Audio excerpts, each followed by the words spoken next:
Hello, everyone, and welcome back to the show. This is Reservations, and I'm Jeremy Blair. And I'm Rain Wayland. Dude, you need to explain that to me right now before I get angry. So what are we doing? Like last week, I finally caught up with Nirvana the Band, the show. Finished that, and literally before we got started Nirvana the Band, the show, the movie, and it's amazing. Like I love Matt's line delivery. Just like with that, like, tell me what's going on, Jay, or I'm gonna get angry. Am I getting fucked? No. Yeah. And again, like when you watch the movie, like, it's good to watch the show first, because like, I think, like, if you didn't watch the show, you'd be like, why is Jay getting bleeped and Matt's not? You know what I mean? Like, because it's a running gag from the show. It's so good. Like, the show is like someone like us who loves movies and TV and is chronically watching TV and movies all the time. It's like the dream, because like they do a whole episode that's My Dinner with Andre, you know, and like the opening was like My Dinner with Andre. I mean, it's so good. That's the Canada Day episode, right? Yeah, and, where they're at the when they go to the Chinese restaurant. The Chinese buffet, yeah. It's just too good, you know? Dude. Yeah, Matt Johnson's incredible. The show is incredible. Everything's incredible. They were on IGN, I don't know how long ago, but like they were asked about like some of their favorite game scores, and Jay was like, well, Final Fantasy, of course. Like, we got to put, he was like, Halo. And Matt's like, yeah, Chrono Trigger. I'm like, of course Matt would pick Chrono Trigger. And then also, from last week to now, I have seen Spider-Man Brand New Day twice. And I've seen it 0 times. As I was texting you and what we were talking about a little bit off mic, it's rad, dude. Supposedly this is the beginning of a new trilogy with Tom. I guess he's redacted his previous statement of, I don't want to be playing Spider-Man when I'm 30, because now he's like, maybe 37. I don't want to be playing Spider-Man when I'm 37. Honestly, why not?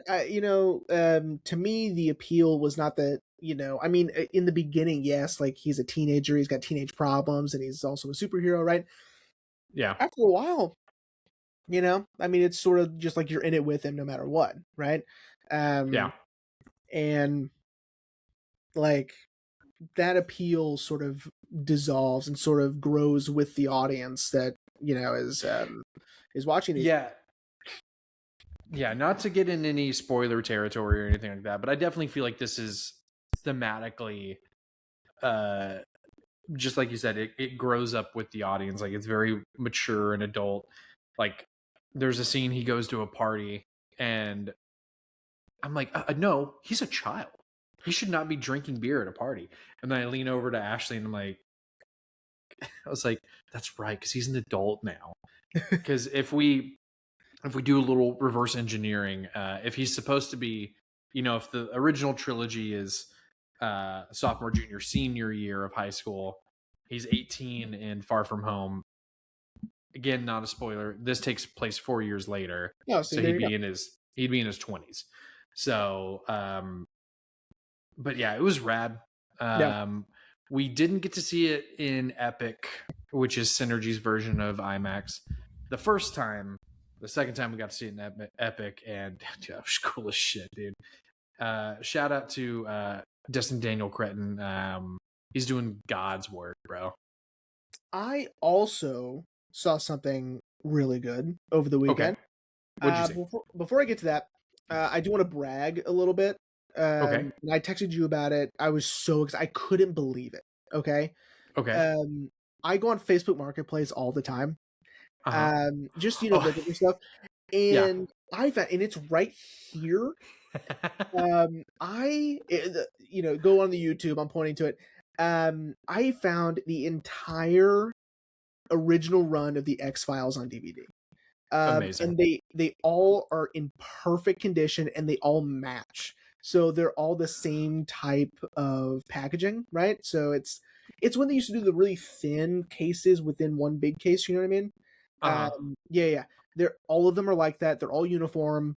Again, they are brand new, basically. These things are impossible to find. So I was so excited, and I got it for a great price. I mean, dude, like I cannot wait. I've had Maya with me for the past few days during the work week, so I haven't been able just to pop it in and watch it because it's too scary for Little Miss Lady. But starting tomorrow, I'm watching X Files. But over the weekend we had the nephews and the little sister over. Haley has a sister who's 6. Yeah. Anyway, and we watched Hoppers.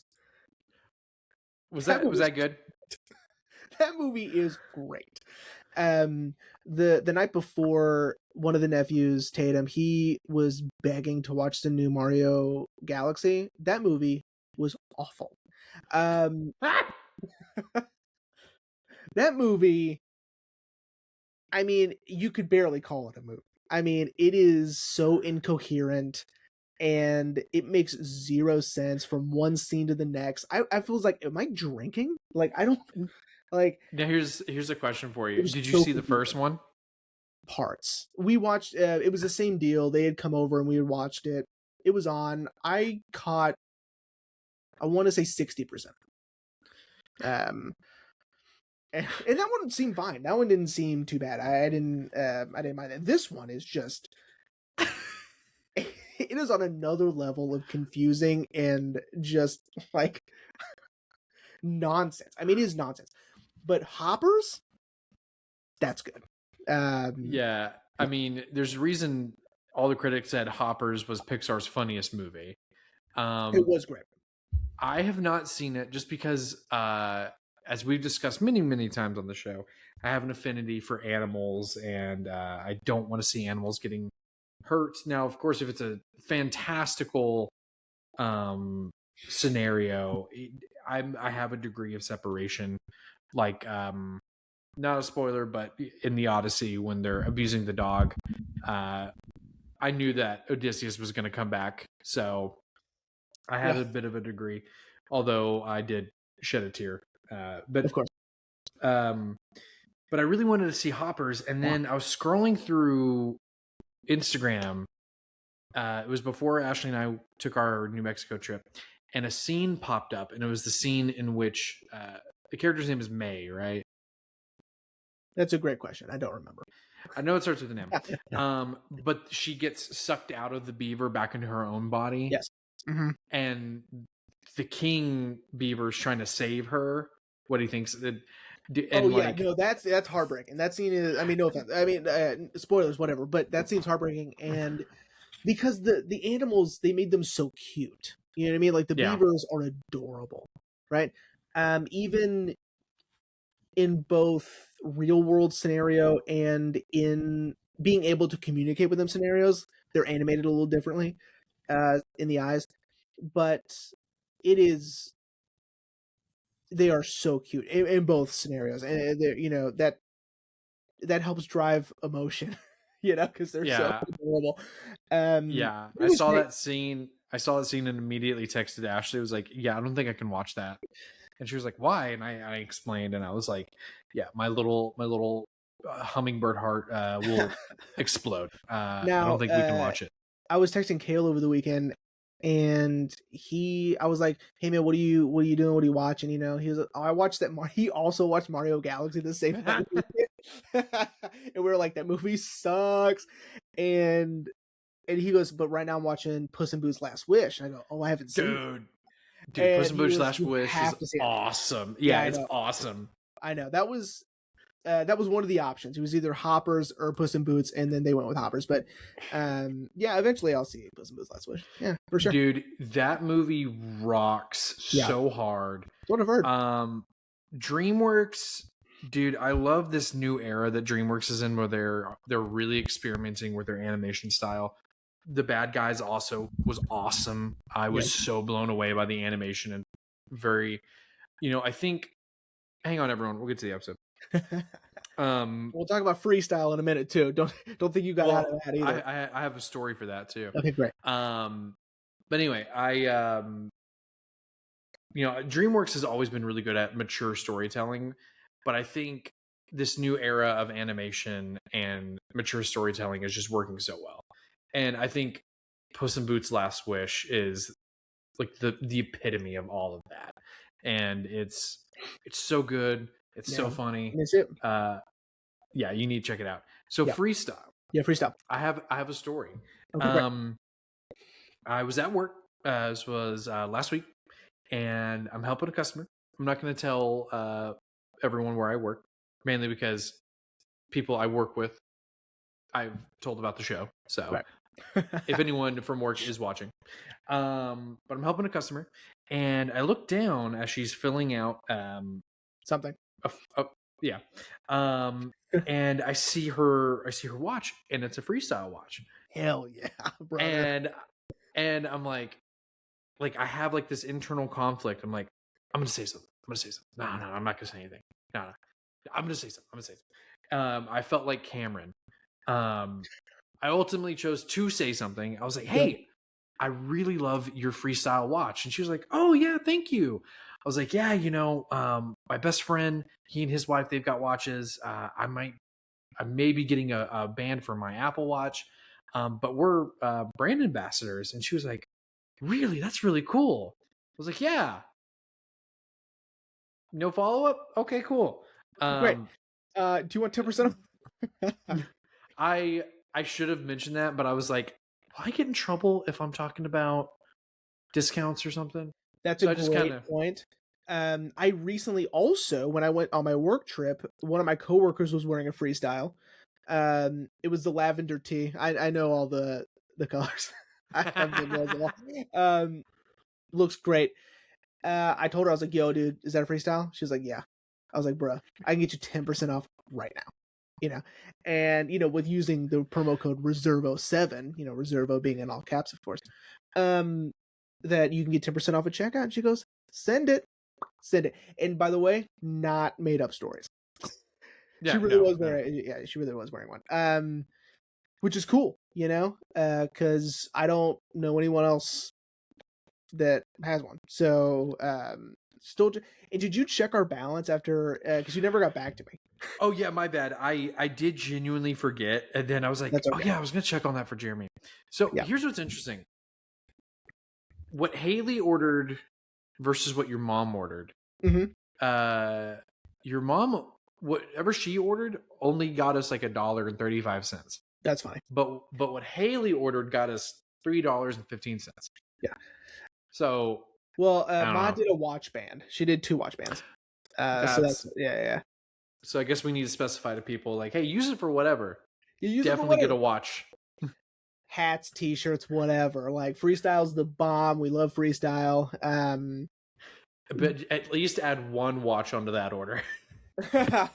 We're so poor. Anyway,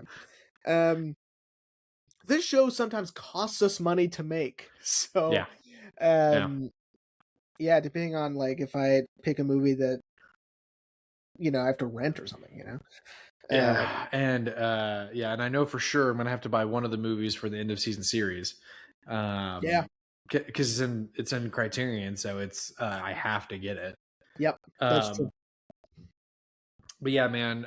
Once again, everyone, shout out to Freestyle for letting us be brand ambassadors. Use Reservo7 at checkout. Get 10% off your order. Add a watch. Get whatever you want, but add a watch. Add a watch, or we'll go hungry. Is that what you want? That makes it, all of this is behind me, as if I'm, I understand. Well, in the original new setup when Ashley and I moved into this apartment, I had my record player right here. It is no longer right here. It's actually across the room, over where the guinea pig was. Right. But with that being said, buddy, are you ready to discuss today's episode? Yes, I am. Because honestly, man, this movie is a lot sadder than I was realizing or remembered. Ashley even watched the last 30 minutes with me, and she Oh was yeah, like, that'll do it. she's like, Jesus Christ. I was like, yeah, dude. That'll do it. So everyone, in case you did not tune in last week, which some of you didn't, you jags. I'm sorry. We love and appreciate our audience, but Unless you don't watch or listen, go fuck only you. only 17 of you watched The Prestige. That's all right. Today we are talking about the 1994 coming of age fantasy comedy drama Angels in the Outfield. I yeah, man, I'll save that part of it being depressing when we really get into the episode. But do you remember, I feel like this movie was on every Disney VHS that we owned when I was a kid. Like I feel like I remember seeing it on the Toy Story VHS, the preview. I feel like I saw it on the definitely the Big Green Oh yeah. VHS. Shout out to the Big Green. I love that movie too, man. That's such a good movie. But I don't have. I know I watched it as a kid, but I don't have many like vivid memories of scenes from the movie, which is Wow. interesting because Yeah. I watched it more than once as a kid. I conservatively, I think I saw it 100 times. I was obsessed with this movie. Like, okay, this might be a feeling that only I get, maybe. I'm hoping that it's more universal than that. But, like, I consider this movie mine. Like, Okay. when, like, because I saw it at such a young age and because I watched it so often, and it sort of shaped me, like, especially in my movie watching experience, because the only reason I even wanted to watch Back to the Future was because Christopher Lloyd was in it. And I was like, oh, he's Al in Angels in the Outfield, Same thing with anything Danny Glover was in, I wanted to watch it because I saw this movie first, right?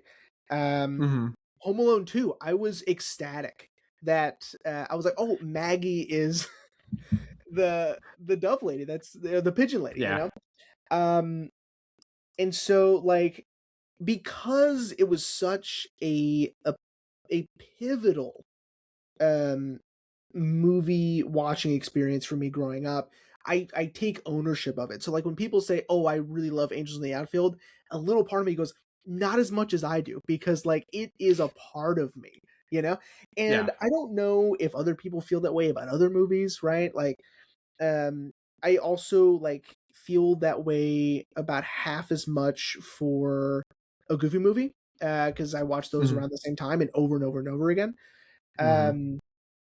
It was, in terms of my favorite movies at the time, which would have been like Hunchback, oh shit, dude. Scooby-Doo Zombie Island, I had that on VHS. I know. A Goofy movie, and then this, but this one would always pop up, and it made me love baseball, right? Yeah. And when I say I love baseball, like, I mean, I love the experience of watching baseball. I don't know stats. I couldn't even tell you all the rules, right? I just know it when I say it, but I couldn't label them and I couldn't define them, Well, but I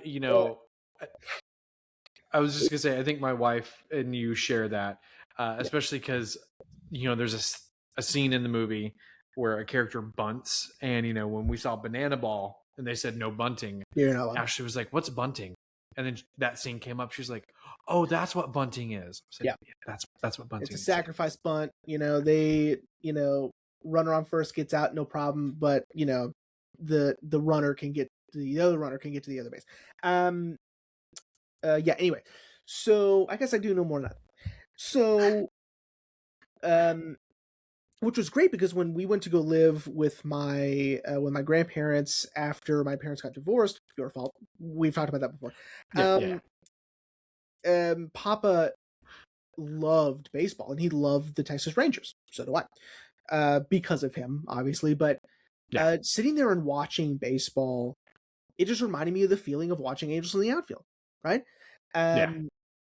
Also, my nana, she would bless the TV whenever the Rangers were up to bat. She would do one of these. Yeah.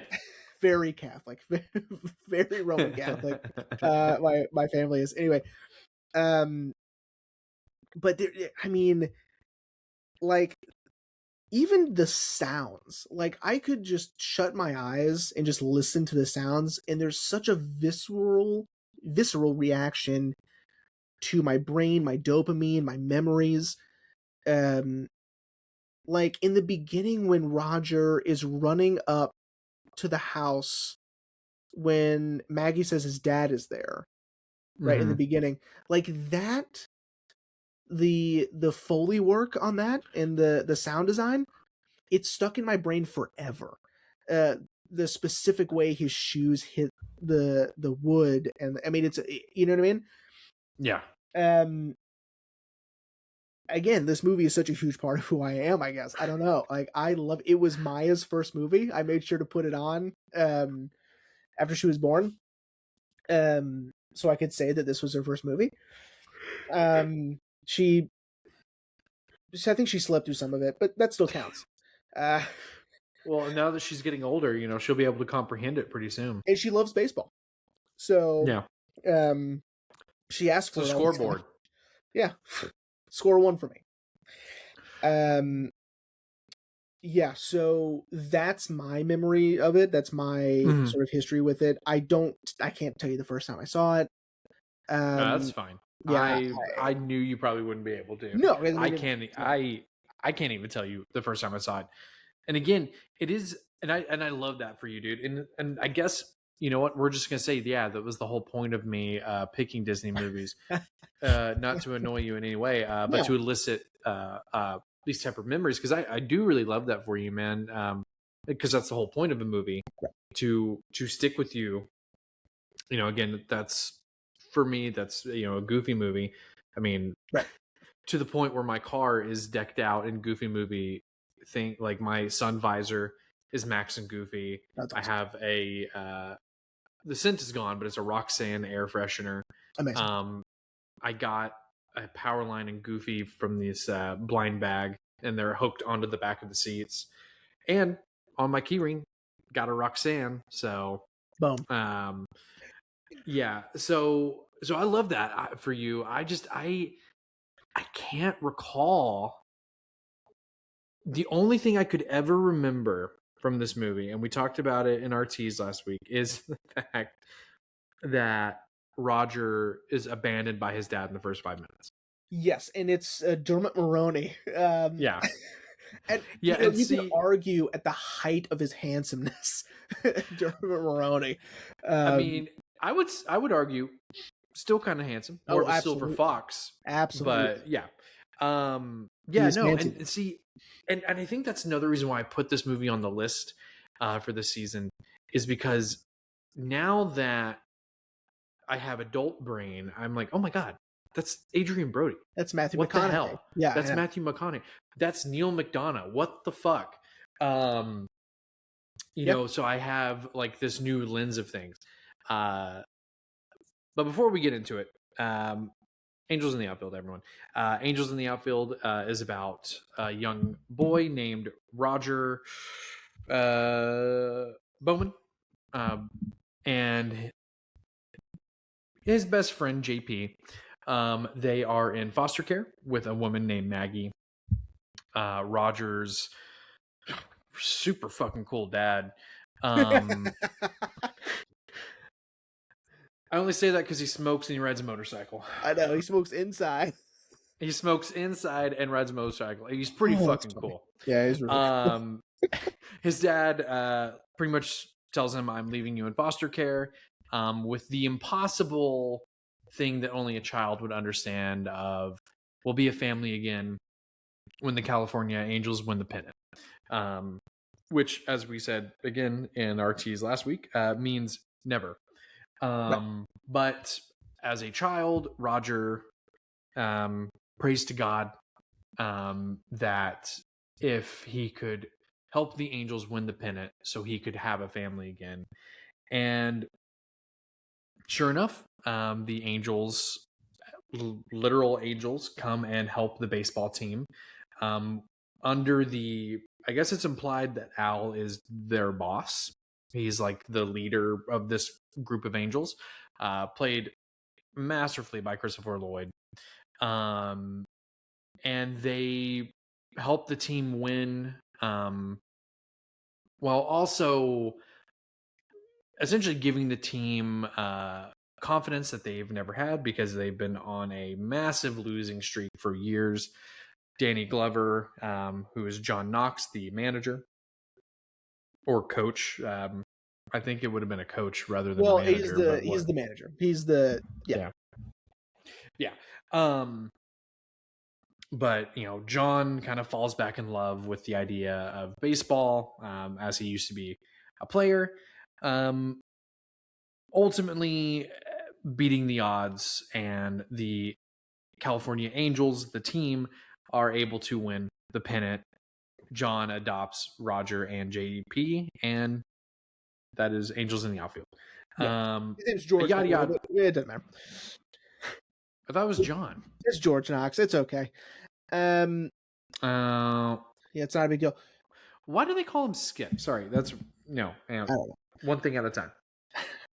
But yeah, that's Angels in the Outfield. Well, I forgot to mention. Well, if you do want an answer to that, I think Hank calls him that. So Hank Murphy, played by Ben Johnson,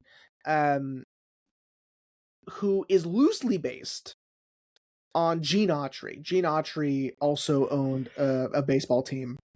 Gene Autry was a world-renowned actor, singer, predominantly, country music singer, and a Western star. In the Toby Keith song "Should Have Been a Cowboy," when he says "just like Gene and Roy," he's talking about Gene Autry and Roy Rogers. Okay. Yeah. So he's based on kind of on Gene. That's why they lean so heavily into the Texas stuff. And he's like this, misplaced Texan in California. Anyway, I think that's he's just being Texan. Yeah, and I also forgot to mention, and I have it pulled up, J.O. Sanders as Ranch Wilder, who's also the asshole soccer coach in The Big Green. Yeah, that's right. So after rewatching this movie for the first time in over 20 years, I told Ashley that, this movie came out at a time in Disney's filmography where they sort of had, I'm not going to mince words, they sort of had a hard-on for this type of story. The story of, underdogs and, a fantastical thing, kind of helping the underdogs win, Mm-hmm. Again, The Big Green's another example of that. I mean, granted, the only fantastical thing is they get an English teacher from England, and Steve Guttenberg is there. Wow. But it just seemed like Disney, this is, I guess, where you would say the Disney formula, like, scrappy group of underdogs, something fantastical happens and they beat the odds. And there's nothing wrong with that. I definitely think this is one of the few movies of that that is better. Don't get me wrong. You and I both grew up with a kid in King Arthur's Court. Sure. But I would say Angels in the Outfield is the better movie. And the Rookie. The Rookie was a big one also. Was that Disney or is that someone else? I don't know. That's a great question. You know what? You add to that, and I'll look that up. Okay. So while we're on the subject of like the era of when this movie came out, in the early and mid 90s, Here's something I really appreciate about this movie, and I appreciate about movies from Disney around this time, is that now if you watch a movie from Disney, let's say that it's on the Disney Channel, okay? And yeah, go ahead. Rookie of the Year, 20th Century Fox, Okay. Um. which I guess is now Disney. Oh, that's a good point. Um. Is that so? If you watch a movie like now, that's like a Disney Channel movie, right? Mm-hmm. This was not. This came out in theaters, but it doesn't look like a movie. You know, Mm-hmm. it it looks like it looks bright and cheap. That's what it Uh-huh. looks like, right? Yeah. I love that they take the time to make, and it seems like this might not matter, right? Like I'm talking about the cinematography, I'm talking about like the way things look, but movies like this then look like movies, right? Mm-hmm. It's not a kids movie, it looks like a movie, you know? Right. Same thing with the Disney Channel movies that came out around this time. They look like something that could like if you were just to pause it or have it on mute, you know, you couldn't tell it was a Disney movie, right? Like Mm-hmm. it didn't look cheapy or cheesy or like overly saturated with color, or no one is um doing sort of vaudeville silent film acting, right? Like Mm-hmm. it's it's grounded, it's and it looks like, I mean, it's still like not high quality, but I mean, it doesn't look different. It doesn't look any different than like a Hallmark movie, a Lifetime movie, a ABC movie of the week, right? Um, Mm-hmm. like I appreciate that because it makes them more rewatchable, I think. Um, because it doesn't have that air of pander or um how do I want to say? Um, it doesn't seem less than. The movies that they Mm-hmm. make now do. They seem like they are less than, and that they are specifically for this demographic, Mm-hmm. and you can tell by looking at it, right? You can't tell by looking at it, and they they take it a step further, and they can swear a little, just a little, but Yeah. in this one, which was fun. Um, and again, I think it's genuinely well written. Um, I know, like when I described the premise to Haley, she goes, "That sounds really cheesy," and I go, "I know, I understand, I get it. But when you watch it, it doesn't seem cheesy, at least not to me." Um, but I'm No, overly biased. well, actually, I really agree with you there. Rewatching it, like I didn't feel, you know, there's a level of cheesiness to kids movies around this time. Especially in the writing. I'm going to use a different one because I don't want to keep throwing out the big green. The Mighty Ducks came out, and even though the Mighty Ducks is a little bit more adult, Emilio Estevez gets a DUI in the first 10 minutes. Super cool. Um, it is super cool. I mean, he's in a Porsche too, man. Come on. But there are moments in the film that are a little cheesy, primarily the flashback sequences in that movie. I didn't get, this movie is so, for a movie about angels helping a baseball team, it's very grounded. And again, as I said at the top of the show, it's way more depressing than I remember it being. Um, Especially of, at least in the 90s, foster care for children. Um, Yeah, and then of course what Al tells Roger yeah, about Mel at the end. I was like, what? Get to that in a second. yeah. Um, but no, I agree with you that it's not cheesy at all. It it understands it's a family movie, and I think that's the other distinction. It's not a kids movie; it's a family movie. Mhm. Um, but it's something that, which we're going to get to later on my list. It's a thing that Disney, I will say at the beginning of the 2000s, Disney started treating kids with kid gloves, not beating around the bush, or no, I'm sorry, beating around the bush more instead of being more direct.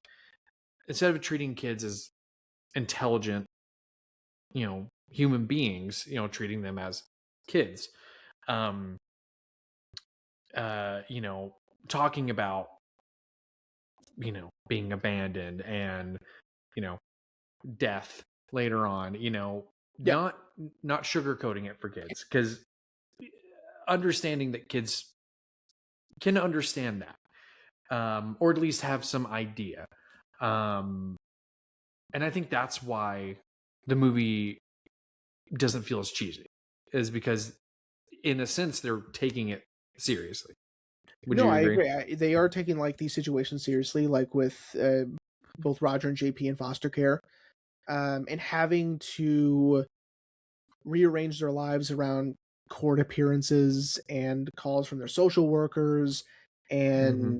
and the bureaucratic nature of being in foster care, Mm-hmm. which I appreciate. I mean, like as a kid, it doesn't like I don't. That's the stuff I don't really pay attention to, you know. But when I get older, that's like it's really compelling and it's really and it is sad um and it creates great character development and motivation for characters' actions and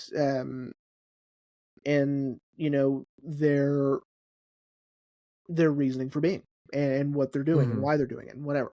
Um, and this movie does that very well. I think the Mm-hmm. last time in my memory that Disney ever really pulled this off again was the Rookie with Dennis Quaid, another baseball movie. Yeah, I know, it's so good. I love The Rookie. That I know movie's so it's good too. rad. It's so Yeah. good. Um, Maybe it's just because it's a baseball movie. I don't know. I would think about baseball movies, I guess. Um, Well, and to that point, I do want to add to that. This is a really good sports movie too. I think around this time, maybe this is just my own personal opinion, but I do feel like in the 90s up until the 2000s, sports movies weren't that good, or at least they weren't taking the subject of that sport they were focusing on seriously. maybe in this sort of realm, the family sort of film realm, because in others like Yeah. sports films have always been good, right? Like Yeah. with just baseball in general, you have The Natural, you have Field of Dreams, Mm-hmm, mm-hmm, mm-hmm, so mm-hmm. I mean, even those, Well, maybe. sorry. I also thought of this movie. Holy shit, which I didn't know was directed by Sam Raimi. And it came in '99. For the Love of the Game. Um, Oh yeah. I fucking love that movie too, dude. The movie's so goddamn good. But maybe in like the kids film or family I film sphere, maybe Yes, I don't have yeah. any evidence of that, but perhaps you're right. Well, and I think, you know what? I think that's where I'm getting confused. I think in the realm of kids and family friendly movies, I don't remember there being many sports family friendly movies. They were I'm usually, sure there's some. I'm sure there are, but I don't remember them except for the ones I've already mentioned, and the ones you mentioned, the Big Green, Mighty Ducks, the Rookie, Disney sports films. Um, but but my point being that this is it's a really good sports movie too, Yeah, no, I and agree. and it did, rewatching it. It did make me think of For the Love of the Game, just because again I really fucking love that movie too. Um, that's a great movie. The whole movie's told through flashbacks. during one game. Anyway, um, but I think that's another reason why the movie, I would say, resonates to this day, is that it also takes the subject of its sport very seriously. Yes, sure, the California Angels may not actually be a real team. I mean, the They were. Angels are a real team, but the Yeah. California Angels are not a real team. They were. They Or weren't. they were? They weren't at the time of the 1951 film Angels in the Outfield. Coincidentally, they were. um, and Oh, after that, in the 1962, I don't remember. they no, I'm completely wrong. They're just the Los Angeles Angels now. They were the California Angels from 65 to 65. 96. Thank you. And they won. They finally won the pennant in 2002. Uh-huh. And they dedicated they dedicated the win to someone To in the this movie, and I don't remember who it was, unfortunately, but whatever. So, but you're right. The baseball stuff in this movie is great, and it's compelling, and it's exciting. Like, um, the choice I mean, filming a baseball game is hard, right? Yeah. And some of the choices that they make is really, really interesting. Like at the very end, Mel Clark's final pitch, right? Mm-hmm. They take the sound away, you know? They Mm-hmm. only leave um, certain sound effects, and I mean, you are on the edge of your seat. It is tense, man. Yeah. And it just works. Like, I will forever remember the last note of the soundtrack as it fades into nothing, while Mel is pitching. Holy Jesus. Mm-hmm. You know? Yeah. But again, like, this movie is just ingrained in my brain and always will, sounds and all. But you're right. The movie takes the sport very seriously, along with its main story. Mm-hmm. Um and so much so that it has been replicated. Um I don't know if you've ever seen this movie. It was a movie I really liked. Okay. Okay. And I still like it, and I think it's getting more of a resurgence now because those actors have grown up and they've become very successful, and people are starting to look back at their careers, whatever. But the movie Like Mike is very similar to Ah, this, dude. uh, down to the star athlete of the basketball team adopting Bow Wow and Jonathan Lipnicki um, at the end. Oh my god, dude, you're so right. I Uh, guess the only difference is that they're orphans rather than in foster care. that's right. They were orphans, and it's basketball, so it's different. Yeah. Uh, Yeah, Crispin Glover's there. it was sort of like it was a combination between like Rookie of the Year and Angels in the Outfield. Like that's sort of because Rookie of the Year, the kid is playing, right? Mm-hmm. Of course, in this, Roger and JP don't play baseball for the Angels, but Bow Wow's character, I don't remember. Scott, magical Michael Jordan shoes. um, and he plays, for the whatever team that was. It wasn't the Bulls. There's I no don't way know it who it was. matters. Also, Yeah. I'm just saying. Like they're like this. The story has been replicated, Yeah. and I can't speak to the original. I haven't seen it. The original 1951 Angels in the Outfield. I assume it's different. You know, I would assume so too. um, probably by a lot. I would assume. You know. But yeah, I mean, this movie is absolutely incredible. I mean, Danny Glover is amazing, right? Um, he was so excited to do a more family friendly movie because he'd been doing stuff like Lethal Weapon and all that stuff. Um, And I think he did Predator 2 by this point. sure, 94? yeah, absolutely. Yeah, I Yeah, think Predator 2 is like 92 or something like that. and so he's like, I want to do something like my kids can see. You know, that's usually the majority of the reasons why actors go from doing more, more like rated R, PG-13 stuff to PG and G, um, is because they have kids and they want their kids to see their movies, right? Yeah.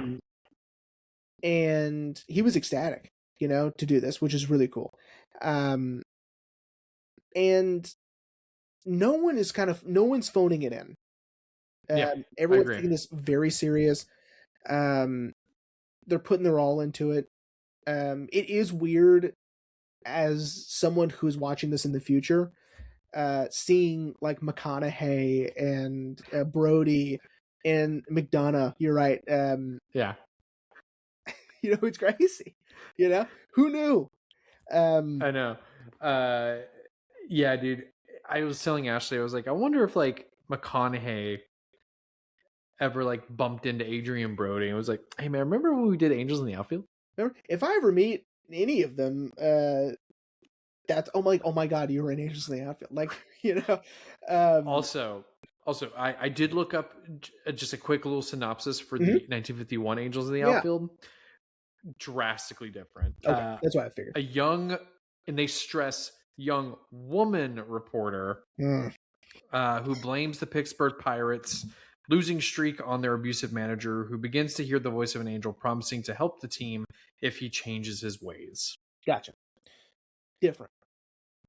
Yeah, different. Different in a unique way. I think that if we want to reverse engineer that from, let's pretend we're we knew that to begin with, that it sort of does play with the rough and gruff manager, Mm-hmm. sort of changing his ways, becoming more positive, becoming more of a team player, right? Throughout Yeah. this event. Um, Mm-hmm. the only difference is, there's kids, you know, Yeah. in Ranch Yeah. The Wild. only dude, dude, I J.O. Sanders plays such a hateable bad guy. Like every time, like again, I'm gonna use the big green for an example. Every time you see his face, you're like, oh man, I fucking hate that guy. I I don't think I've ever seen a movie with him in it that I'm like, yeah, I don't like that guy. I I think want you to kick him in the have. face. I think you have. And if memory serves, he's not a bad guy in this one. I could be wrong. I could be Okay. misremembering, but he's in The Day After Tomorrow. Oh And I shit. think he's one of the meteorologists that works with Dennis Quaid. I don't think he's like a bad guy. Because I remember seeing him in that movie, and again freaking out because he's Ranch Wilder, and this movie is my frame of reference for all of these actors. It was the first time I've seen any of them in anything, and so they will always be like, that's where I discovered who they were. Um, So what you're saying is this is to you as uh Phantom of the Opera is to your mom. yes. Uh Yes, yeah, because like uh with very little exception, but yes, mostly just Patrick Wilson. Anytime Patrick Wilson's in anything, um, but yes, uh okay. So I do want to go ahead and I guess touch on the Al essentially being omniscient of it all, and telling Roger that Mel is gonna die in 6 yeah, months. hmm Um I do not remember that at all. yeah. And when he says that, I literally paused the movie and looked at Ashley and I was like, are you fucking serious right now? Like, what? Um, because it's so, you know, as we've been talking about, you know, the movie being very serious and being, yeah, sure, I've been saying bummer of, you know, our lead Roger, who I think I forgot to mention, Joseph Gordon-Levitt. Just a word. I think Big in his first lead role, I think, probably. you know, yes, it's a bummer to watch him go through the foster care system and his father abandon him and turn him over to the state, essentially. But then we get this. And again, I know I said that I know Disney was doing it more because they know kids are smart and they know kids can deal with a topic like that. Um, but I was like, oh my God, dude. And like, why would Al choose that moment to tell Roger? Because the other thing is, you know, they win the game. Obviously, they have to win the game. And like we're all excited for Mel because you know he got that third out and they won the game. But I'm like, in 6 months he's dead. Yeah, Like 6 months he's dead. what are we doing? It was just it was so crazy. And again, I get it. It's to add some more weight to Mel being the one to win the game for the team. And I guess, But for a long time, I guess Disney had always sort of tried to push anti-smoking, because that was the reasoning Al gave, because he was smoking. oh yeah. Which, by the Yeah. way, Mel was smoking while in the hot tub. I don't know if you noticed that Yeah. when he was in the very Yeah. beginning when he's got his arm in there. Uh, wild to me. I don't know why. It's like because there's so much water. You would just assume like you shouldn't be smoking in there, but I don't care. But yeah, everyone's smoking in this movie and it's badass. And then like I was like, you shouldn't do that. Well, it's because Disney himself, you know, died from cancer. I know. Allegedly. Well, allegedly, right. I think I forgot where it was, but I was reading that in some places, when you watch it, like in certain countries, They edit it out. they edit out there's a Winston cigarette ad somewhere, and they blur it. Like on like in the field, like around the field, like there's like a Winston cigarette. Well, there is a Marlboro ad. Well, maybe that was like on the like in the stadium. that might be it. Which I think is funny. Yeah, because I know other countries. I mean, you know, other countries are a little bit different when it comes to smoking, unlike America. But I think because it's, I guess maybe the context of it being a family-friendly movie, Maybe that shouldn't be in a family-friendly movie. maybe. I don't know. But that was back when, I don't know, man. Like Disney movies used to have smoking. You know what I mean? Yeah. Goof in what short film? What compilation film is it? There's a compilation film. Goofy smoking in it. They've edited out. Quit trying to hide the truth, Disney. Goofy's canonically a smoker. Yeah. Well, and they've also edited all those pictures of Walt Disney, where he's got his his fingers like this, but there's nothing there, Oh yeah. So I want to mention this because it made me chuckle that Ashley said this. Because Ashley kind of started watching the movie when Roger has his court hearing and his dad signs him over to the state. What an entrance to come into the movie, but go on. I know, because I had asked her, I'm like, have you ever seen this movie? And she was like vaguely, I don't remember it. And she was like, wait, where's his mom? She was like, oh wait, let me guess. She died in a horrible mom dying accident. I was like, yeah, that's always the way. That's always it. She died in a horrible mom dying accident. Very nondescript. Yeah. If your mom was still here. Yeah, it's because Dermot Mulroney is too cool. She couldn't handle it. And what's funny is like when he leaves, Roger mentions like, "Hey, where's the pickup?" I was like, "What are you talking about? He's always been a motorcycle guy." like, like I couldn't imagine his dad driving anything else. Um, Yeah, this guy is clearly a biker who smokes. He's in this, a leather jacket. yeah, this guy's never been in a motor vehicle with doors before. What are you talking Um, okay, so we kind of touched on it a little bit, but I did want to bring up the fact that like so many people in this film have gone on to have such successful careers.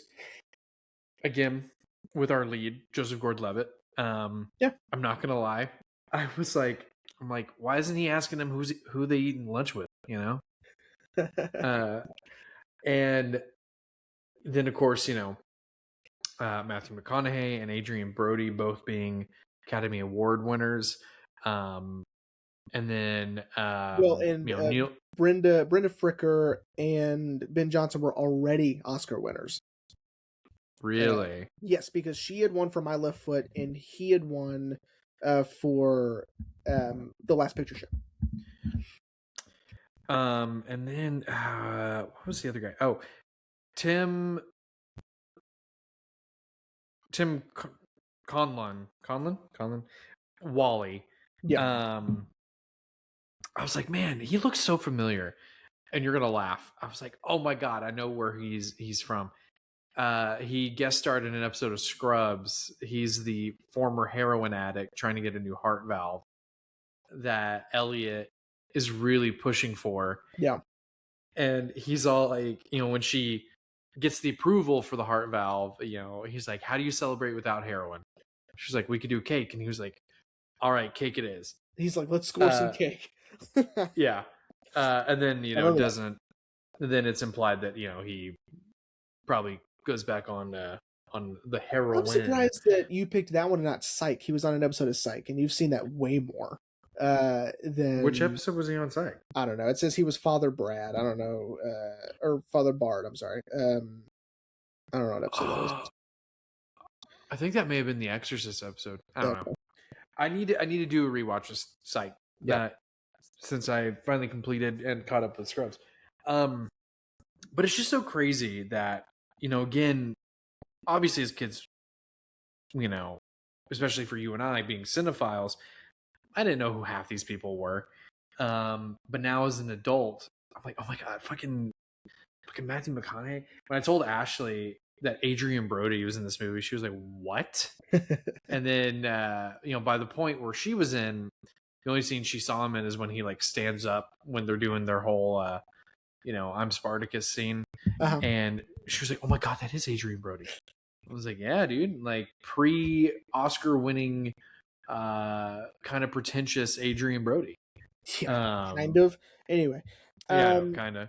Well, more like what's funny is like with my experience watching this movie and then going on to watching all this other stuff,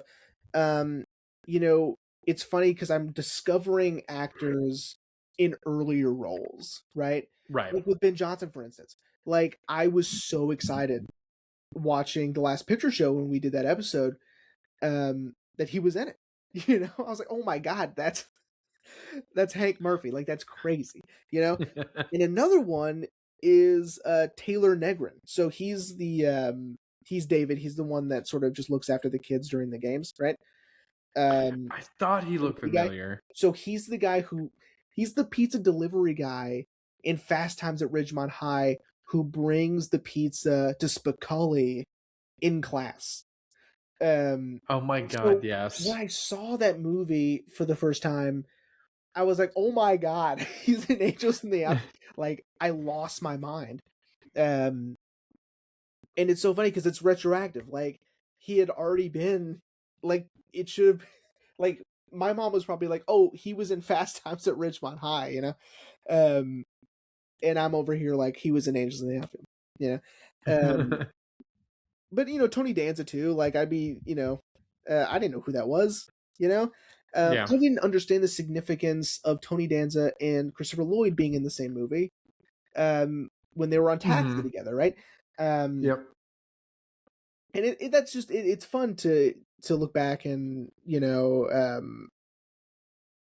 and to find these parallels. Like I was reading, I've never seen the show. I know it's popular. I understand it's like a watershed moment of television, but Who's the Boss? I had never seen Who's the Boss, right?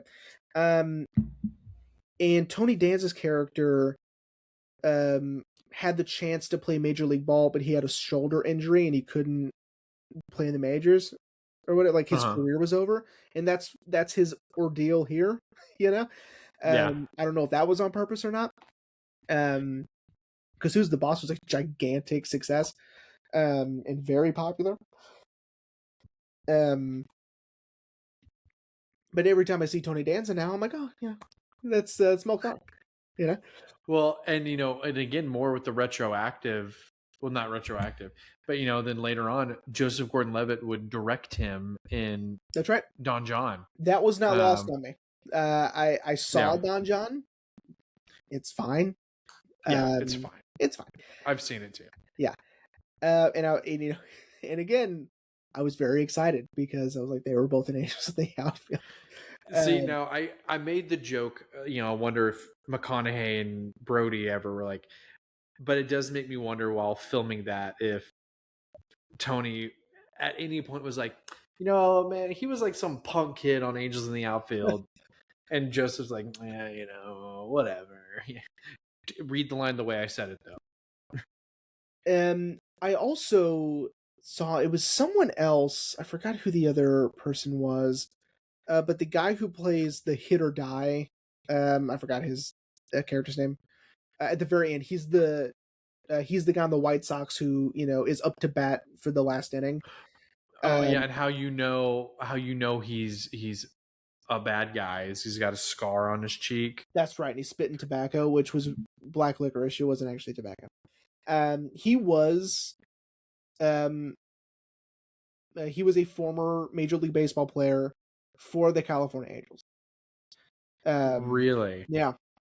Yeah, and there was one other actor in the movie that was a legitimate Major League Baseball player. Because I always wonder when filming these things, especially contemporary films that take place in the here and now, that are sports films, like, do they all have to be actors? Can some of them be the real? Like I don't understand like how that would work or like what sort of like rights issues or legal action has to take place for like these athletes to also be in the movie, right? Mm-hmm. Because like again, the California Angels are a real team. They were a real team then. Like I don't know what the logistics are about that. And the White Sox, of course, are a real team, and are those the actual players on screen? Like I doubt it, but why? I don't know. And I couldn't find any information about that today. But it's just I was curious, I guess. I don't know. Well, and what's really interesting about that, man? There's a lot of behind the scenes footage that I would love to see of this film, or behind the scenes anything about the film. But I don't think we'll ever get a physical release, considering like an anniversary, because because I have it right. Yeah. Because Disney released this, or I guess released this on Disney Plus for the 30th anniversary. Yeah. And I don't think they'll ever do another like an anniversary, like maybe not 4K but a Blu-ray, but because I think it would be really interesting to get whoever's willing to come back to just maybe do like a commentary and be like, yeah, like I remember this, or yeah. By the way, Drew's an artwork. Did you know they just made a documentary about him? Yes. Okay. I just recently heard about that. The Drew Struzan documentary? Yeah. Oh, okay. Yeah. I thought you were being funny. Yes. No. Yes. No. I was being genuine. Wonderful, perfect documentary. Well, man, I kind of don't have anything to add That's okay. unless All there's right. something you'd like to add, Yeah. or if you'd like to wrap up. Let's wrap up. I think if I had any Okay. final thoughts, it would be I love the scene where George comes to play with the neighborhood kids, and Yeah, they play baseball. Super it's cute. really Love cute. that. Yep. Where's he going? You told him to run home. Classic. Classic Yeah. misunderstanding. Yeah. This movie's wonderful. It's great, and I love it, It and I is. always will. And let me know, like, if Zach, if you're still here, let me know if you have a movie that you take ownership of, that you feel like belongs to you because of how much it resonated with you, or how much you watched it, or how much you connected with it. Like, I want to know, or if I'm just a psychopath and I just don't want anyone else to like what I like.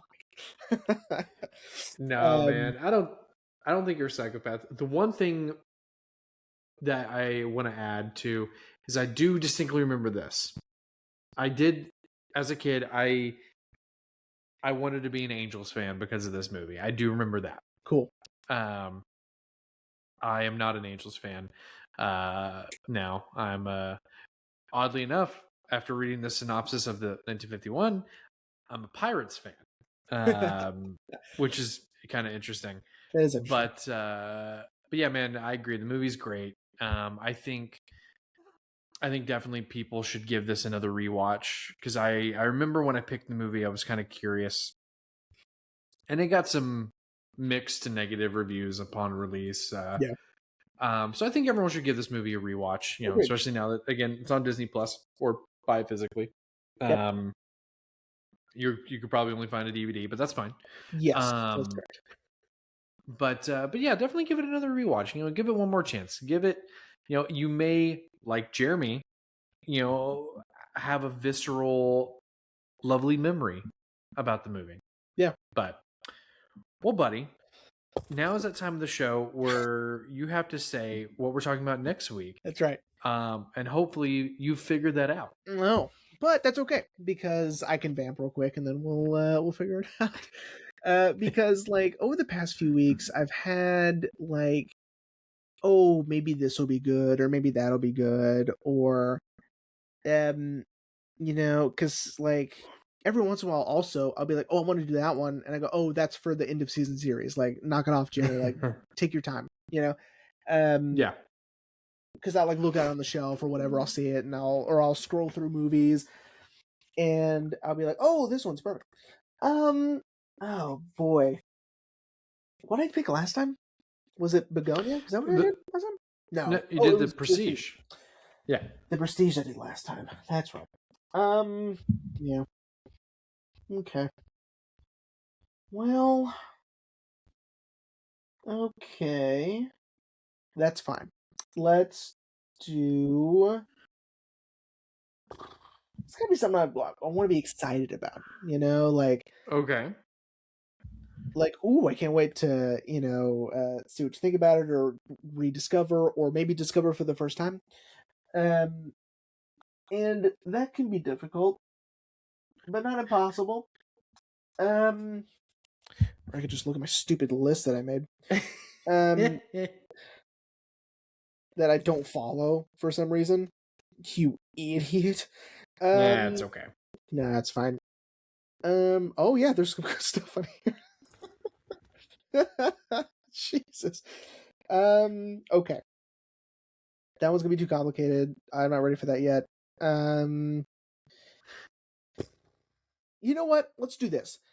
I need to rewatch this because I must have been distracted because I didn't feel what everyone else felt.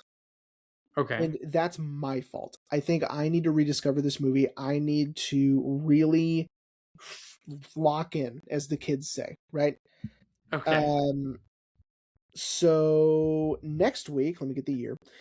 Um, next week we are doing the semi autobiographical drama from 2022, Aftersun. Oh shit. So, Oh man, yeah. I didn't mean that in a negative way. You told me this was on the list. Mhm. I have it on my shelf. I have been too scared to watch it because I was like, yeah, I read a little bit about it and I was like, that seems like an interesting film. I think this was the first movie I bought from. No. This is not the first movie I bought from the A24 website. The first movie I bought was that special 4K of The Green Knight. Oh, nice. Yeah. I think this was the second one I bought, and I told you that I bought it, and I was like, yeah, I might peep it pretty soon, and you're like, well, have tissues ready, man. It's devastating. Yeah. And I was like, excuse me? And I vaguely remember that, and but I don't remember like I'm not a robot. Like, I get emotional during movies, right? Like, Right. Most recently, Train Dreams. I thought Train Dreams was so transcendent and so beautiful and perfect, right? In this one, I didn't like intellectually understood, emotionally I didn't. So I need to get in, and really revisit, because I want to feel what everyone else did. I want to have that experience of being destroyed by this movie, Okay. That's what I want. Cool. Yeah, and you know what, man? I think it's time we finally talk about a movie with Paul Mescal, I mean, Yeah. That guy's so handsome, and he's playing That's great. who's he playing in the Beatles movies? He's is he Paul? I think he's Paul. I think he's Paul McCartney. Yeah, because Barry Keoghan's Ringo Starr. Duh. Joseph Quinn is George Harrison, and I guess the the other guy one's that John. was in Baby Girl is John. So yeah, Paul is Paul. Paul's Paul. Cool, man. I'm excited. Even though I don't like being devastated by the end of a movie, I have been wanting to watch it, and it's every time I see it on the shelf, I'm like, one of these days. Yeah. One of these days. I guess next week will be that day. That's right.